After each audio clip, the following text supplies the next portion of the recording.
as I can for you guys, because as I've probably already said, this month is going to be very busy for me.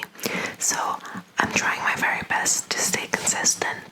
That's why you may see some videos where I'm in the same clothes, because I'm just really trying to pump out as much as I can, okay?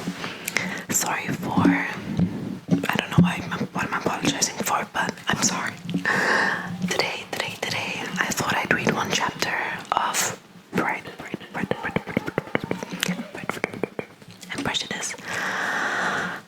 As always, my goal this year is to get to 5k subscribers, which is crazy. But if you hit that little subscribe button, that will make me very happy. And without further ado, I don't want to talk too much. I just want to get reading. So yeah, we're gonna get in. There's a book.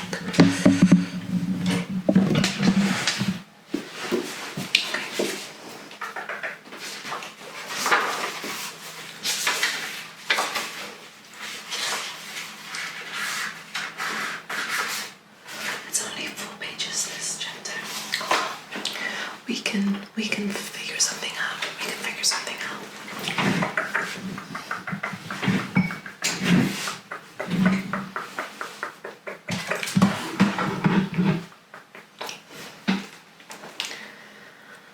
Can you hear me? I guess I'm gonna be softer speaking. Elizabeth passed the chief of the night in her sister's room, and in the morning had the pleasure of being able to send a tolerable answer to the inquiries which she very early received from Mr. Bingley by a housemaid, and some time afterwards from the two elegant ladies who waited on his sisters. Also, that mess over there, I'm packing, so just ignore it.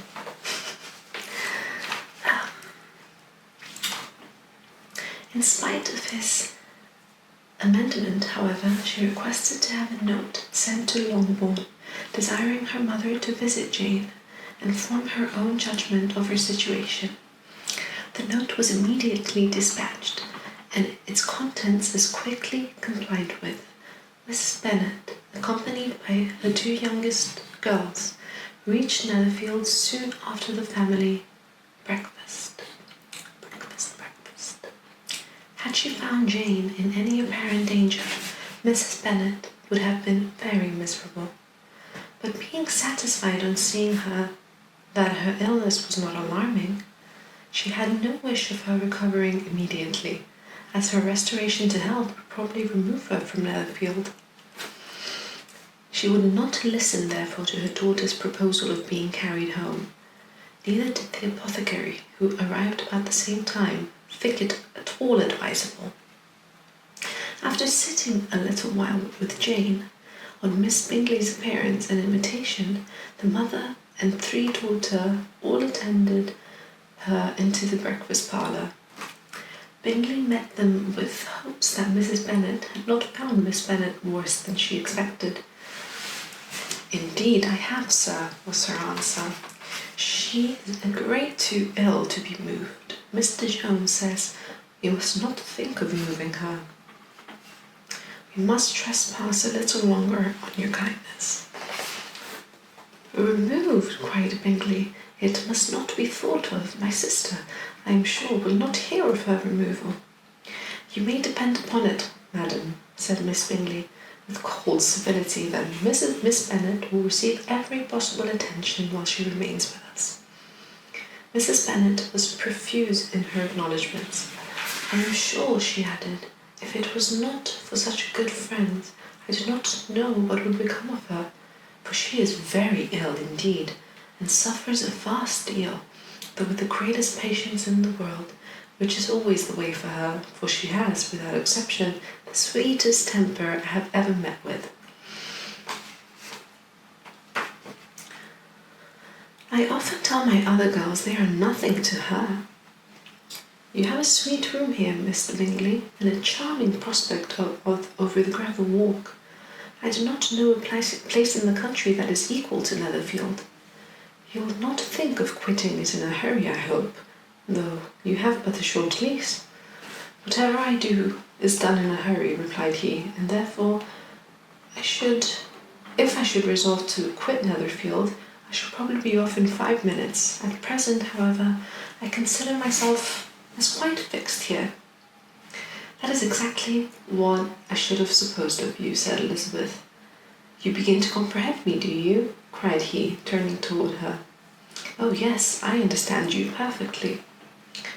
I wish I might take this for a compliment, but to be so easily seen through, I'm afraid, is pitiful. That is as it happens. It does not follow that a deep, intricate character is more or less estimable than such a one as yours. Lizzie, cried her mother, remember where you are, and do not run in the wild manner that you have suffered to do at home. I did not know before, continued Bingley immediately, that you were a studier of character. It must be an amusing study. Yes, but intricate characters are the most amusing. They have at least that advantage. The country, said Darcy, can in general supply but a few subjects for such a study. In a country neighbourhood you move in a very confined and unvarying society.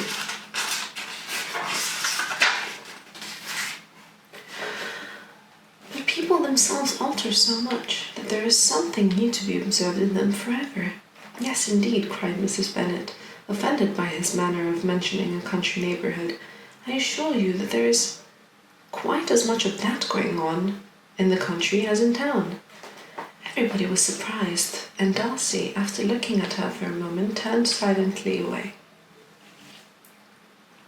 Mrs. Bennet, who fancied she had gained a complete victory over him, continued her triumph. I cannot see that London has any great advantage over the country, for my part, except the shops and public places. The country is a vast deal pleasanter, is it not, Mr. Bingley? When I am in the country, he replied, I never wish to leave it, and when I am in town, it is pretty much the same. They have each their advantages, and I can be equally happy in either. Aye, that is because you have the right disposition. But that gentleman, looking at Darcy, seemed to think the country was nothing at all. Indeed, mamma, you are mistaken, said Elizabeth, blushing for her mother. You quite mistook Mr. Darcy. He only meant that there was not such a variety of people to be met with in the country as in the town, which you must acknowledge to be true. Certainly, my dear, nobody said there were. But as to not meeting with many people as in this neighbourhood, I believe there are a few neighbourhoods larger. I know we dine with 24 families. Nothing but concern for Elizabeth could enable Bingley to keep his countenance. His sister was less delicate, and directed her eyes towards Mr. Darcy with a very expressive smile. Elizabeth, for the sake of saying something that might turn her mother's thoughts, now asked her if Charlotte Lucas had been in Longbourn since her coming away. Yes, she called yesterday with her father. What an agreeable man Sir William is, Mr. Bingley, is not he? So much the man of fashion, so genteel and easy. He has always something to say to everybody. That is my idea of good breeding. And those persons who fancy themselves very important and never open their mouths quite mistake the manner. Did Charlotte dine with you? No, she would go home. I fancy she was wanted about the mince pies. For my part, Mr. Bingley, I always keep servants that can do their own work. My daughters are brought up differently. But everybody is to judge for themselves, and the Lucases are very good sort of girls, I assure you. It is a pity they are not handsome. Not that I think of Charlotte so very plain, but then she is our particular friend. She seems a very pleasant young woman, said Bingley. Oh dear, yes. But you must own she is very plain. Lady Lucas herself has often said so, and envied me Jane's beauty. I do not like to boast of my own children, but to be sure, Jane. one does not often see anybody better looking. Sorry, I need to check if it's recording. It is. Thank God. It is what everybody says. I do not trust my own partiality. When she was only 15, there was a gentleman at my brother Gardiner's in town so much in love with her that my sister-in-law was sure he would make her an offer before we came away. But, however, he did not. Perhaps he thought her too young. However, he wrote some verses on her, and very pretty they were. And so ended his affection, said Elizabeth impatiently. There has been many a one, I fancy, overcome in the same way. I wonder who first discovered the efficacy of poetry in driving away love. I have been used to consider poetry as the food of love, said Darcy. Of a fine, stout, healthy love, it may. Everything nourishes what is strong already. But if it be only a slight, thin sort of inclination, I'm convinced that one good sonnet will starve it entirely away. Darcy only smiled, and the general pause which ensued made Elizabeth tremble, lest her mother should be exposing herself again. She longed to speak, but could not think of anything to say. And after a short silence, Mrs. Bennet began repeating her thanks to Mr. Bingley for his kindness to Jane, with an apology for troubling him also with Lizzie. Mr. Bingley was ineffectively civil in his answer.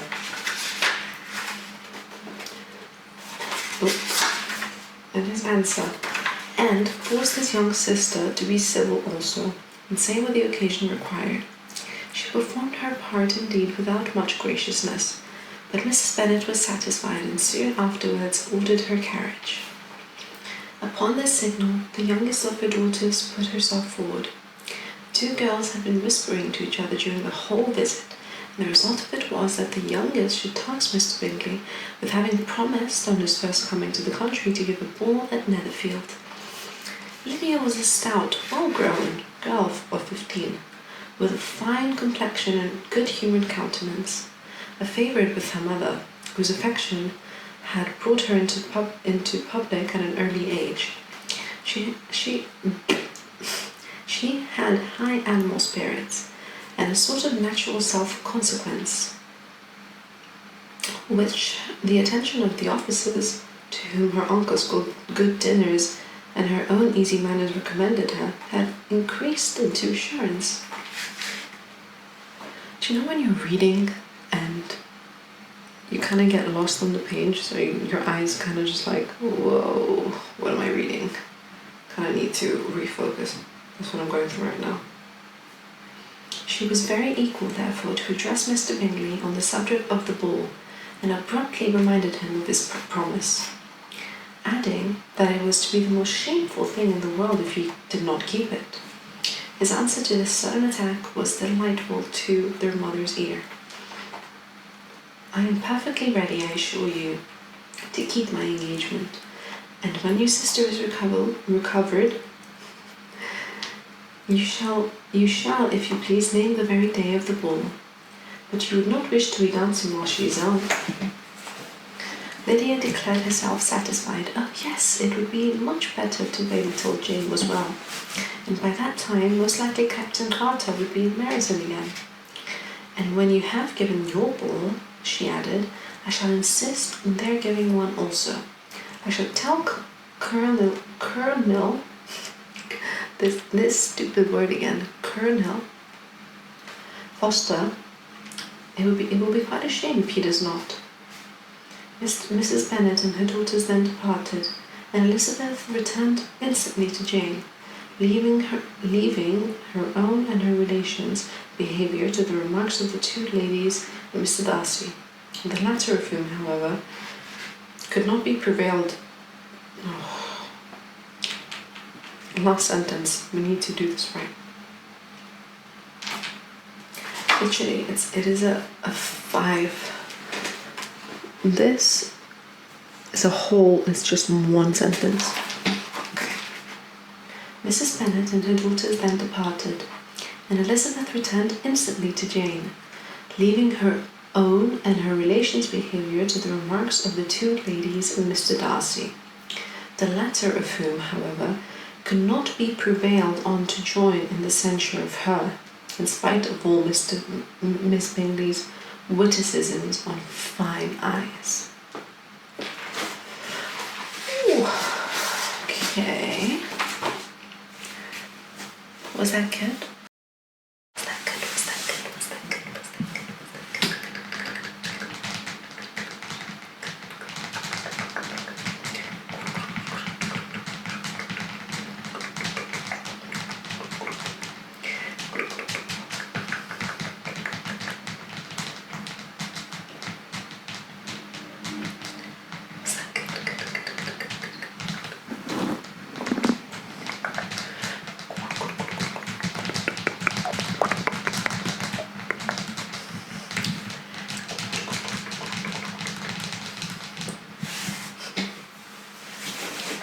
Was that good? Was that good? My silly, silly, silly, silly, silly. My silly, silly, silly.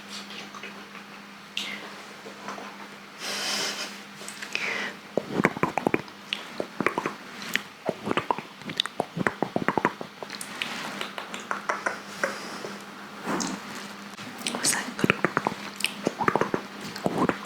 I like this. This like triggering is.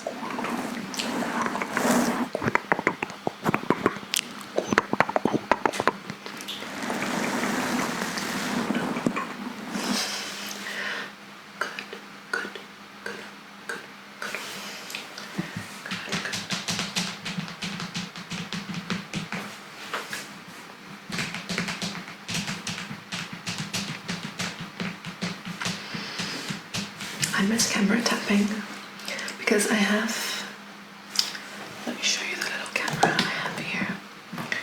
I have this little thing.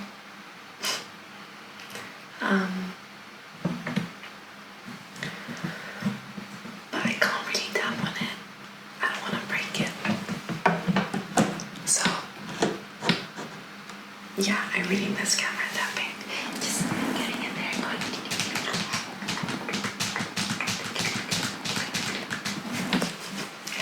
And with that, my silly billies, I appreciate you guys so much for watching this video.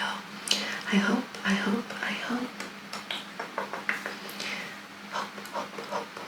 you enjoyed it.